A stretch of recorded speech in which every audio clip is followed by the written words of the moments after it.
Okay, so I'm very pleased to introduce our speaker today, Dr. Jacob Barhak. Let me go to... Okay, Jacob Barhak is an independent computational disease modeler focusing on machine comprehension of clinical data. The reference model for disease progression was self-developed by Dr. Barhak. The reference model is the most validated diabetes model known worldwide and also the first COVID-19 multi-scale ensemble model. His efforts include standardizing clinical data through clinicalunitmapping.com, and he is the developer of the micro-simulation tool, or MIST. Dr. Barhak has a diverse international background in engineering and computing science. He is active within the Python community and organizes the Austin Evening of Python Coding Meetup. For more information, check back onto the meetup page, and he has a link. Okay. Okay, can I start? Yeah, okay, I'll pass it off to Dr. Barhak, and then, yeah, any questions, you can feel free to interrupt. Okay. Yeah. So I'm going to talk about the reference model for disease progression, but now for COVID-19. The presentation itself is interactive. You can actually go and if you want, there's a QR code that will lead you to it. You will see it says chronic disease, infectious diseases in Paris, France last month. Well, this was the keynote there in that conference. And I'm going to repeat more or less the same presentation, but hopefully it will be more interactive and you can ask questions. And I will add a few more things just to absorb what the work is all about. So this is the model, and it explains what it is. It's in simtk.org. This is where modelers, one of the sites where modelers put their models on or advertise their models. And there's a lot of information about it. And historically, I'm going to go from back. This is how the reference model started. What is the reference model?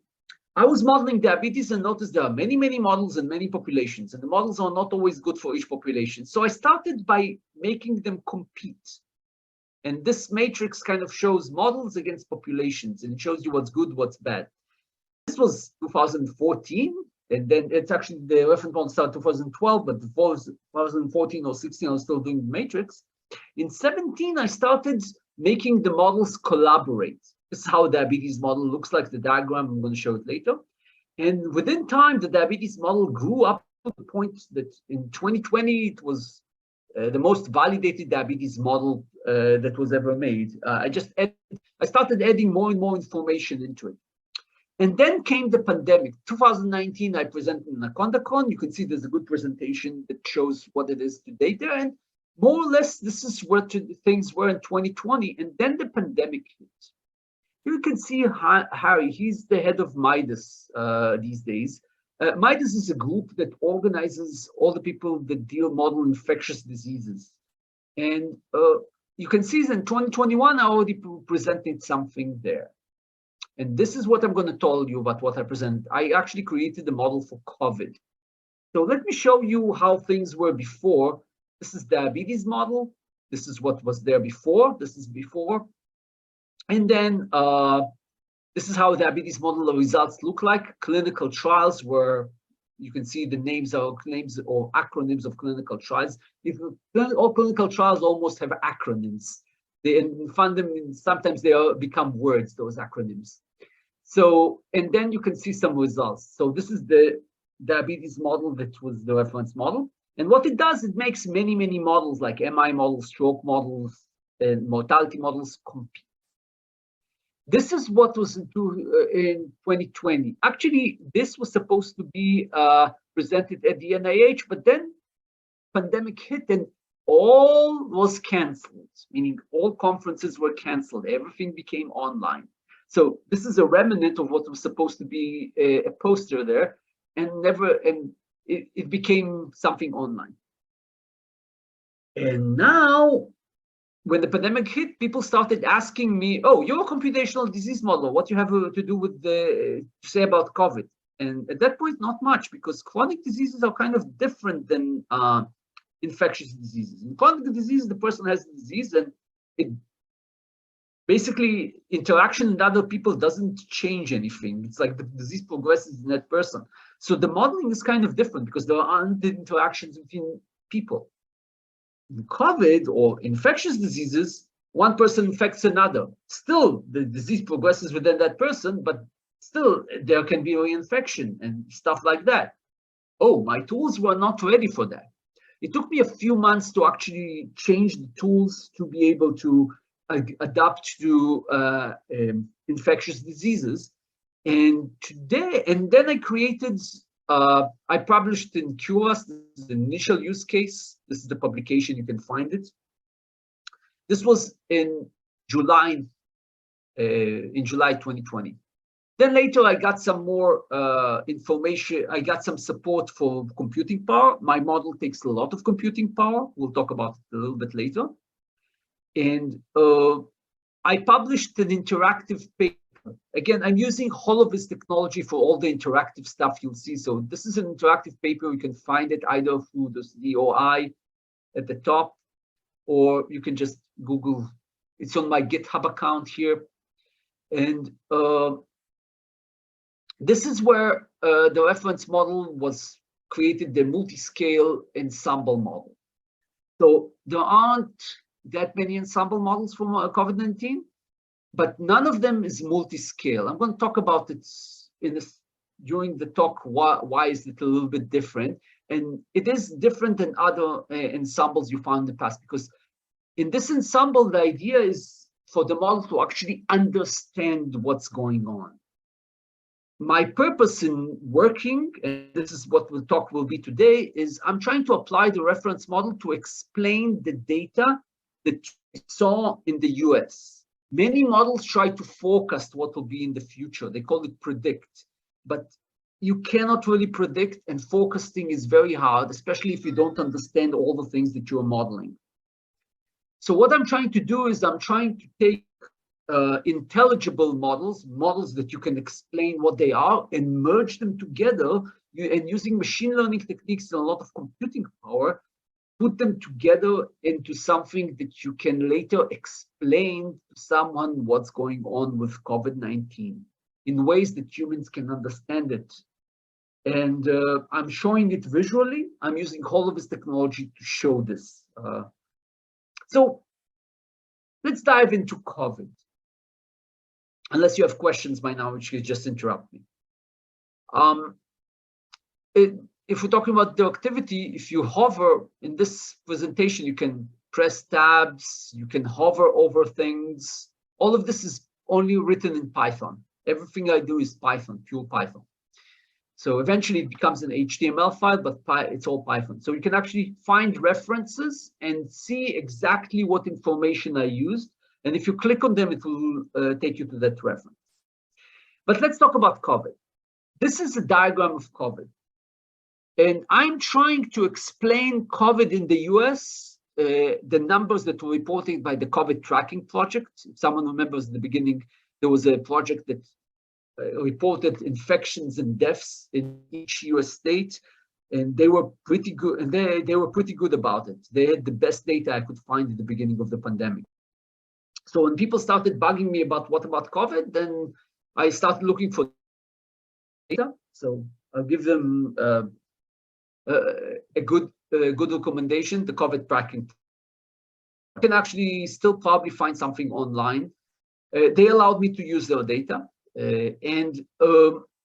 What I'm trying to do is I'm trying to figure out how people move from COVID to infected and from COVID to recovered or death, using all sorts of models. And each one of those words here in purple, this is a whole group of models. Infectious, I have multiple models. Transmissions, I have multiple models.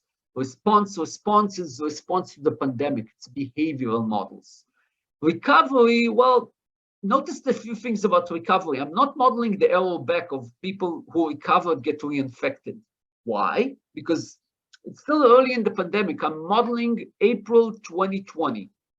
There aren't that many recovered people that you can actually, that this arrow will make sense, the back arrow from recovered to infected. But later on, we can add this. But still, I'm trying to explain the beginning of the pandemic. And there are, of course, mortality models. There can be multiple things. And beyond everything, there's an observer model. An observer model is the model that corrects all the inaccuracies that, or actually it kind of distorts all the things like they were distorted in real life. Like people were claiming that there aren't, that there is infections are not reported wrong, or the deaths are not reported correctly. So the observer model distorts things the same way that they were distorted in reality. And there are multiple of those models because there are assumptions. One basic thing is that the model is not always true. The model is always an assumption, and we're trying to figure out the best set of assumptions that actually fits the data. And the data comes from multiple sources. Project I told you about, but there's also census data from the US.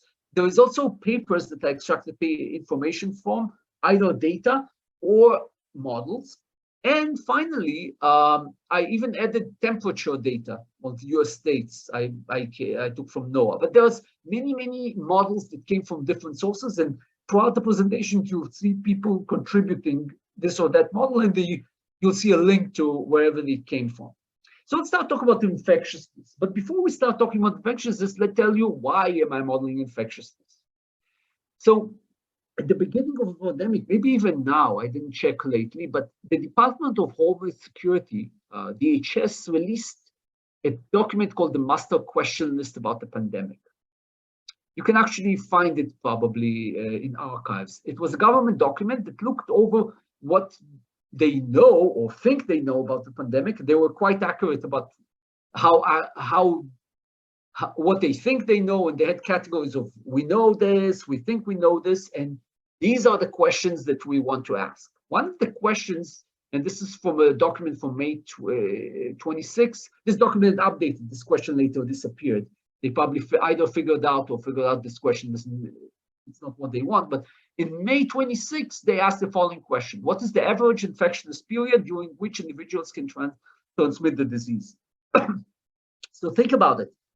In the end of May, a few months into the pandemic, the government still didn't know the answer for that. A very good work. If you want a document that explains the pandemic, go and look at this document. They really did great work. I only can compliment them, but they still didn't know the answer. And partially because the answer is more complicated than the question they asked for.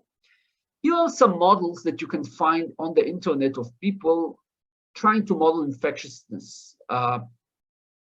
And I took the references you can find here. Some of those models, I made some liberties with them. I made some corrections. Some of them I had to copy by hand.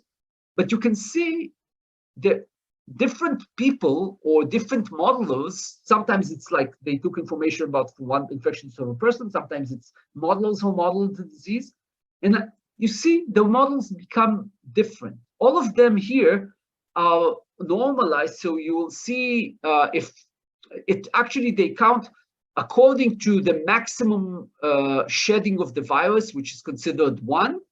You see the relative shedding of the virus for each day since infection. Day 0 is their infection, then you can see later how it progresses. So you can see if I change the infections, as different people have different infections curves. Which is one the correct, or which is the average one? That's the question the model will attempt to answer. But what it will actually do, it will take all of those into account because it's an ensemble. It allows you to take multiple models and model them all together. Then the next type of category of models are transmission models, which ask you, if you encounter a person, what's the probability of actually and the person has COVID, what's the probability of you actually contracting that? Per encounter, this is the number in percentages. It may seem low, and I'm actually was very surprised about it. However, in the beginning, when the first publication, I found that it was like 0.6%, but the numbers there were a little bit underestimating the pandemic. So later on, I found out it's more about 2%, the numbers you see here. If you fit in higher numbers, then the numbers don't fit. The epidemic spreads too fast. So this has to do with multiple factors. This is only for one encounter, but remember, there are other things that that affect the disease, like number of encounters, which is not part of the transmission model, but population density is. Some states have higher population that may affect the transmission. There's random elements like people coming out of state, and therefore they were not part of the state population, but they can still affect people. So it's a random element that you add. And finally, at some point, I noticed that there are temperature, some states had numbers that were way off, and we figured maybe it was something to do with temperature. So we had the temperature because both virus survivability and and the human behavior are affected by temperature. Some colder states, some other states. So models 2 and 5 here. Each row here is a model. So models 2 and 5 have elements that have to do with temperature effect. By the way, they contradict each other. So if they have the same influence, they should cancel each other out. So these are assumptions about how transmission happens. And we'll see later how those behave. But one thing, the element that is missing within the transmission model is the response model. A response model is human response to the pandemic. This means behavior, human behavior. So I'm modeling the response model, how many interactions people have compared to what they had before, how the number of interactions changes. How do you do this? Well, you can take estimators like Apple mobility data. So Apple Mobility looks at how much people look at their phone and they click on the map app. And they record this, and for the entire population of states, they provide you the information for each day. So this is one estimator, and I took 2 models that changed the variable, that use that, some changes. Model number 3 is for people, and I believe you know people like this, who ignored the pandemic, said, no, I'm not gonna change my behavior because of the pandemic. I know a few people like that, and I heard others people also saying so. There are some people like this. So this is model number 3. Model number 4 and 5, this is Eric Ferguson. Actually, this is me taking Eric Ferguson data. Eric Ferguson, Montclair University. He published information, he did an analysis of one state. Here in this reference. What I did is, later he sent me information from all states saying, when did the state close? Were schools and bars and restaurants open or close? And non-essential shops, and so on and so forth. And each state had different measures. So this affects the behavior of people in different states. So model 4 and 5 say people comply with those measures 50% of the time or 90% of the time. Those are 2 different behaviors. And this will change the number of people you interact with to people only in your household or the amount of people you usually interact with. So all of those are variations of how people behave. And just like in society, people behave differently, each one of those models will represent a part of society when we model things. Finally, if we have infectious transmission, the response model, we can actually calculate how many people get infected. But after they get infected, some people die. So mortality model is kind of complicated, how they're constructed. I'm going to show it to you visually. So this is how mortality models look like. This is a probability of dying according to age. According to your age, this is the person will die, but we don't know when the person will die. And this is important. We starting comparing numbers because the person starts getting infected. Eventually, they will die at some point if they die. So I gathered some numbers, did some calculations, and assumed this is Gaussian or some variation of Gaussian. And this is when people will die.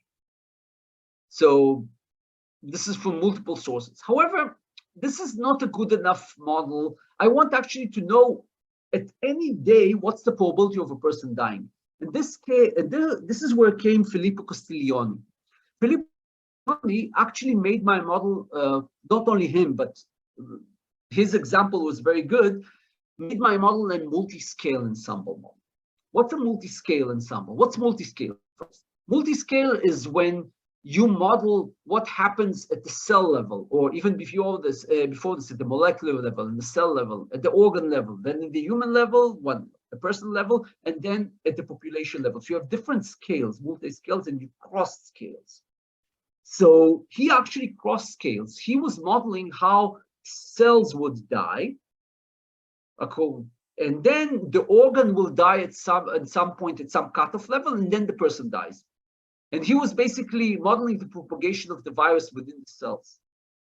And he can give me, because he was modeling this, he was actually able to give me an equation that looks like this, that for a certain age, for a certain time, you can find a probability. So a person at age 60, at day 20, has about 0.4% dying on that specific day, if they have COVID, of course. This is according to his model. And 90, it's about 1%. It's at day 21, something like that. But remember, a person may die, there's a percentage for him dying each year, and you can see that there's a probability density function. So this was a very good model to plug in, and it made my model a multi-scale ensemble, because I now incorporate models that will operate on different scales. Finally, once you have the mortality model, and you can calculate how many people are infected and how many people died, or you can think you can calculate, then you come to the point that you compare those results with the actual results that were obtained from the COVID tracking project. And I have those results already. I'm not trying to predict the future or forecast the future. What I'm trying to do is I'm trying to make the results match all of those models that make sense and we can understand what they are. I want the best combination of them that will match the data.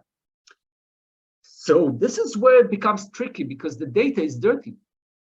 We don't know how dirty it is sometimes, so we have to follow away assumptions of experts that will tell you how well it is. And this is the observer model. The observer model models things as if the difference between what actually happened and what was observed, what the observer saw. So observer model number one, the simplest one, says for infections or mortality, the numbers reported are correct. Meaning whatever COVID tracking project told you about how many positive tests there were and how many deaths, this is the true numbers. This is the and this is what you should match to. However, model number two, and most people think that you have to, those numbers are skewed. You can multiply the number of infections by 5. You don't have to change the number of deaths, because deaths are kind of harder to, tweak. If someone died, then yeah, they died. But tests, if you test someone for COVID, you don't always test correctly. You don't test everyone. So there's more variability. So models number 2 and 3 say multiply the number of positives you have by 5 or by 20, model number 3, to actually model the correct number. Model number 4 came from Lucas Botcher. He said that the number of deaths is something that has to be corrected. And he has a publication about it. He actually sent me a table of correction. He also said, multiply the infections by 7.15, and the number of deaths, well, it varied per state. Some states were more accurate, some were less accurate. He did the work. I just took his words for granted. Model number 5, well, this one is interesting. This one, I said, you know what? After we did one simulation, we know what the numbers we got, and we know numbers we should have got. Let's create a correction that by average will correct it. And we'll just plug it in, just to make the numbers right. This is kind of like cheating, because I already know what I'm supposed to be, and I'm trying to fix my numbers. So apparently, if I'm correct and everything I'm saying is correct, then model number 5 should give me the best model, because I already know what I should correct to correct it for. Let's see if it actually happens. Real life is actually much more interesting than this. Let's look at the results. So the results that you see here were computed, and by the way, I have many sets of them. I have more than 100 simulations by now, even more than 120, and I have 58 versions of the model. I've been working on this for about 2 years. Each simulation I do takes weeks, days, depends on what it is. This simulation took about 3 weeks to compute. These days, it's how much it takes because I'm running heavy simulations. Think about it. It's like 3.5 years of computation on a single core, but I'm using 64 cores to actually run this. Why? Because what I'm doing is I'm running a simulation of 100,000 individuals for each state. Think about it. There are 50 states. I'm running like 5 million people. Actually, in the simulation, I'm running 48 states. I won't go into details why. Some of them don't have some missing data. But then you have to repeat the simulations like many times because each simulation is different, just like in the world. If you repeat the same process, it's random. It will be different. So I do it more and more and more.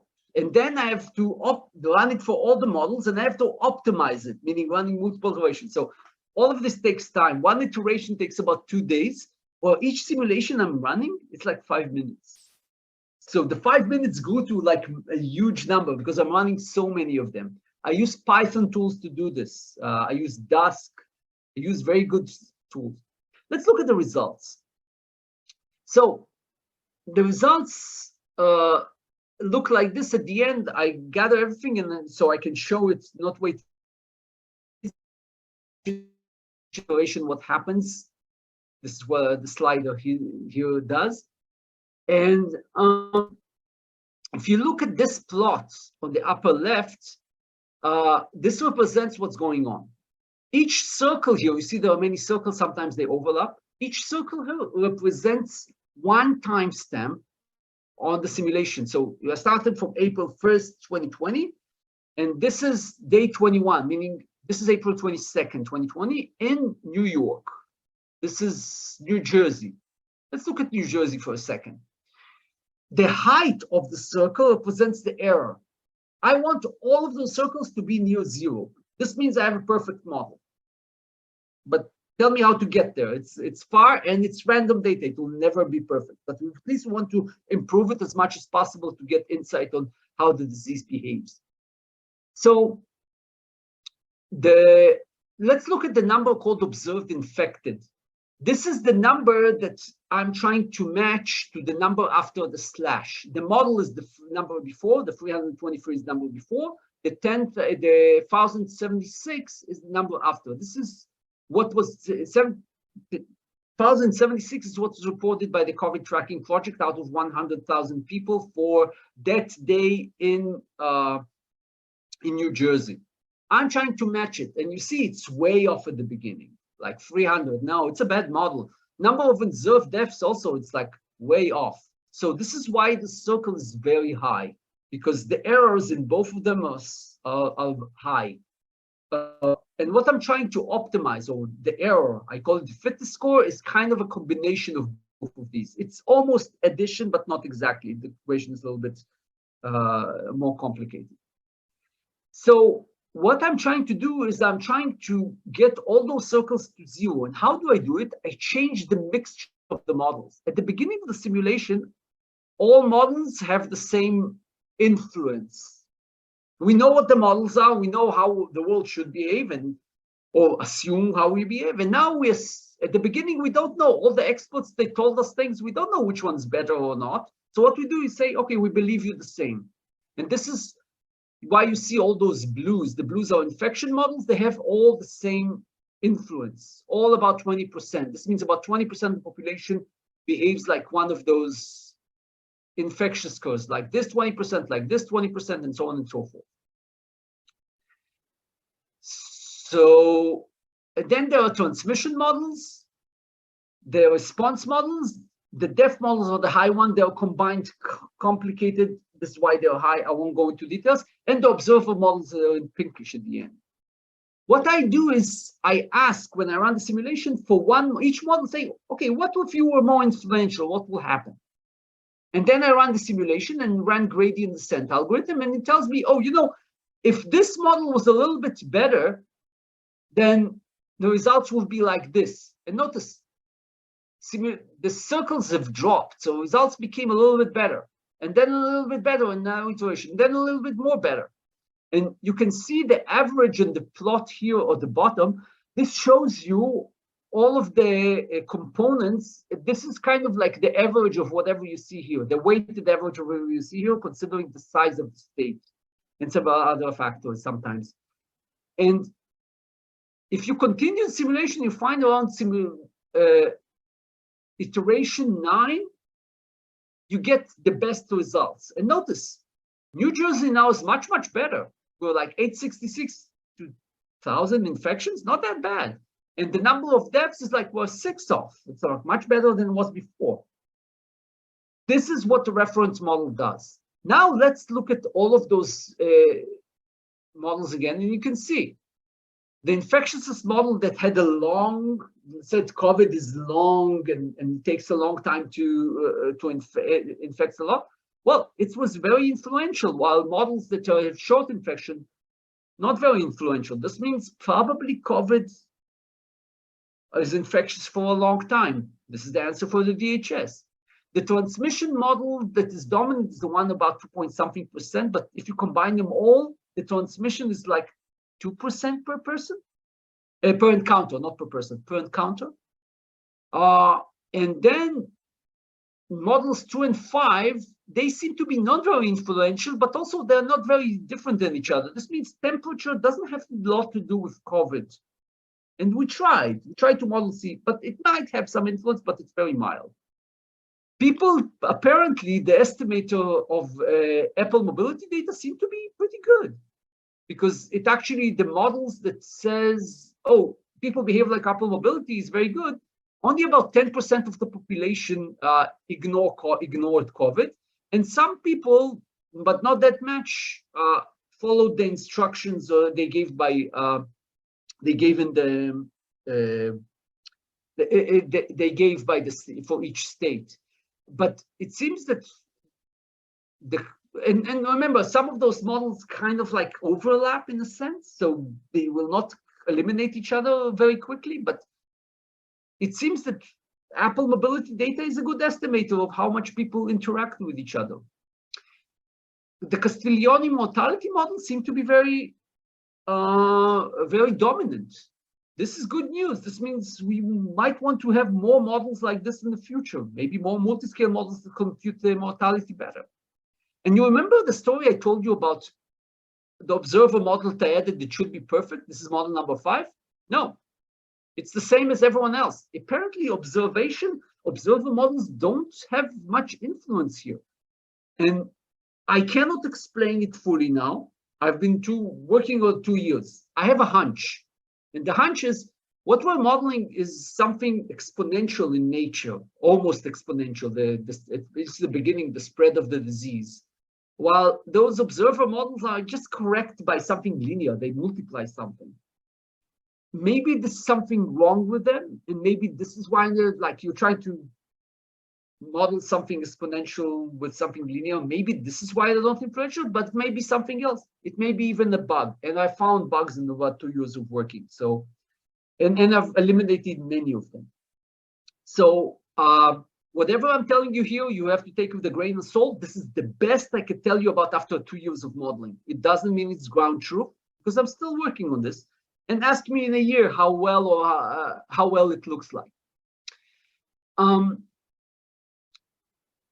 This is, you remember infectiousness and DHS, what was asked by DHS? Apparently, iteration number 9, this is the best combination of the models that I added that probably explains best, according to all the data and all the computation I put in the model so far. This curve is actually the answer that DHS would have gotten. If I had those tools ready, or in the future, if there's a future pandemic and we want to figure out how infectious it is, this tool can be used by only gathering statistics and figuring out this curve from those elements. And at this point, I won't bore you too much. You weren't asking too much questions, but I want to conclude. So everything I told you has to be taken with a grain of salt. I've been modeling this for 2 years, and I've made mistakes in the past. Like I thought that the transmission was 0.6% in my first publication. Now I found it's more like 2%. talk to him in a few months, I might change my what I'm saying, but these results that you're seeing has been stable for a few months now.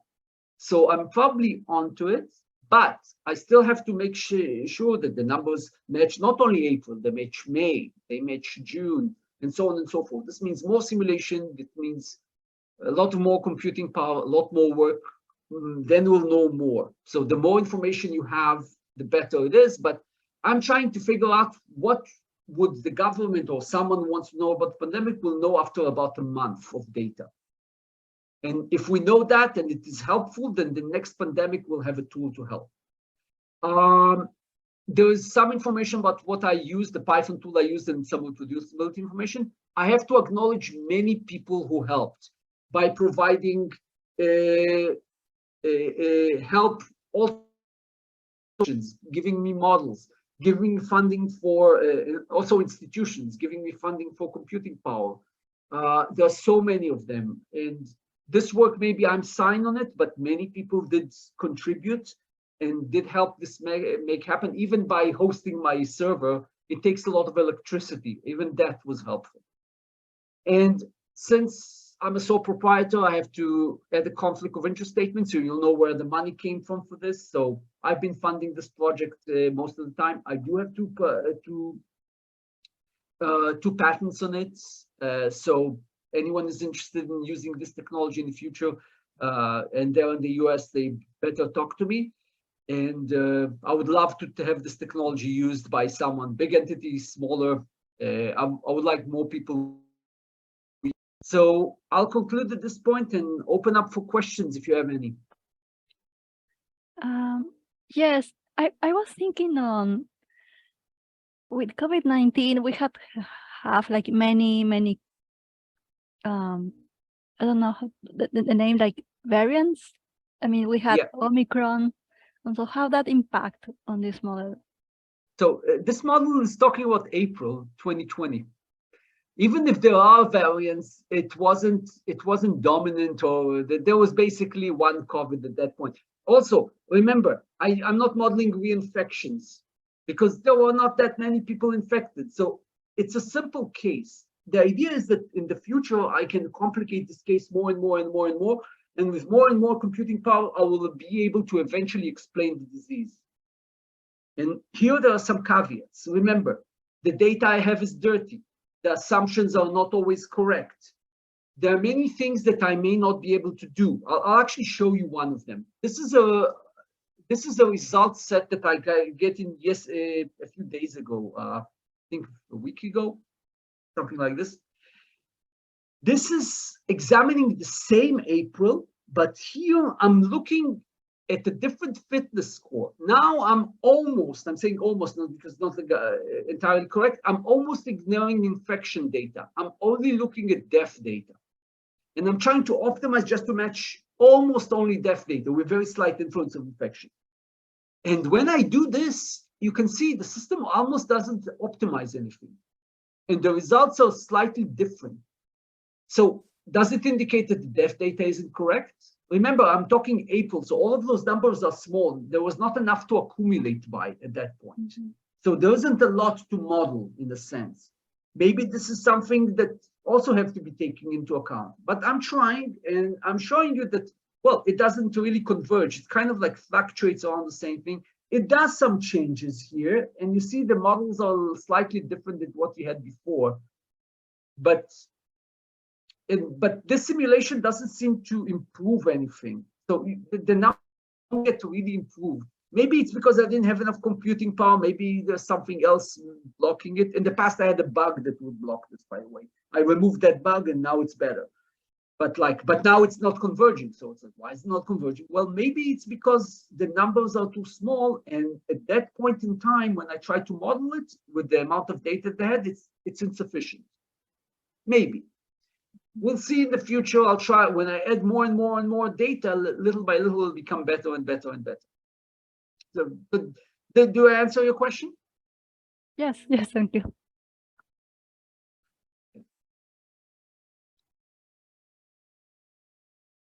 Any more questions?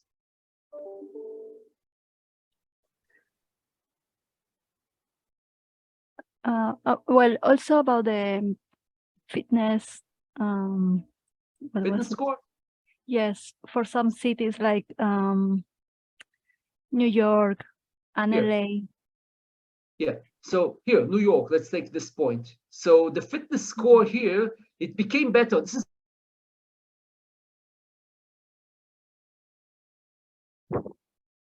54, but it should be twice. So it's like way off. The model at the beginning, the assumptions I added at the beginning to try to explain what's going on didn't add up correctly. The model was terrible. But later when I improved it, by optimization, got to the point that's like in iteration 9, I think it's the best results. It got it almost point on compared to what it started with. Like 1400, a little bit overestimating out of, but it should be 1300. And the number of deaths is 90. Again, a little bit overestimating, should be 78. So it started with underestimating and the overestimating, but if we go and look at one more iteration, you see it goes up again. You see the model at this point starts fluctuating. It says that there's a conflict between New Jersey and New York and some of the other. I will show you. You can see when one goes up, the other one goes down. So it's trying to fit in all of those models to exactly fit it, but all of those changes are relatively small compared to what we saw in the beginning. If I had much more computing power, then maybe we can run it for much more to be much more accurate. But remember, all of those simulations are random, and we're modeling a random occurrence.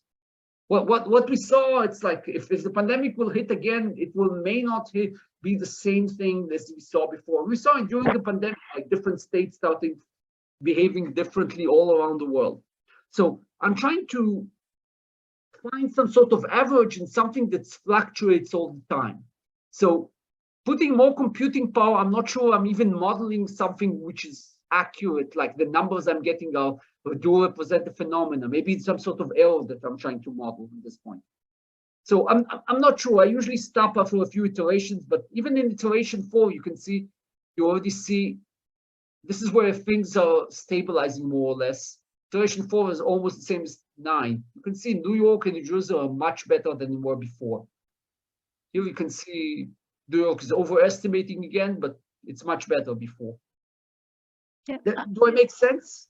Yes, but I was also thinking that maybe this is actually a problem with the source, probably. I mean, how they were reporting the cases, because Yeah. as far as I remember, the cities were the most impacted by COVID, so maybe they didn't record properly the cases. So this is where the observer models should kick in. You remember I told you the observer should correct between the number that is actual and what is reported. There's the observer. The observer model should do that.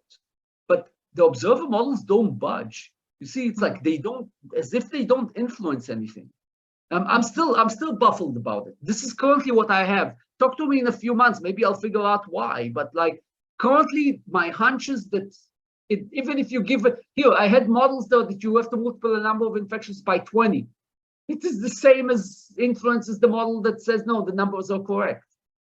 So something there is off. I don't know why. Like it doesn't influence anything. Maybe because the things that really influence the pandemic is the transmission. These are the models, the infectiousness, like how infectious it is. Maybe they have much more influence, and we just didn't get there. I'm not sure. I'm throwing hunches at this point, but you're baffled as much as I am. But this is the best I could explain the pandemic after about 2 years of work. So with the best tools, I think they're best, but that's me saying. Okay, thank you. Thank you.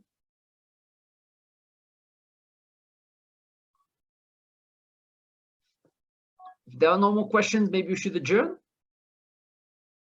Yeah, I think that sounds about right. Let's have a little thing to read at the end.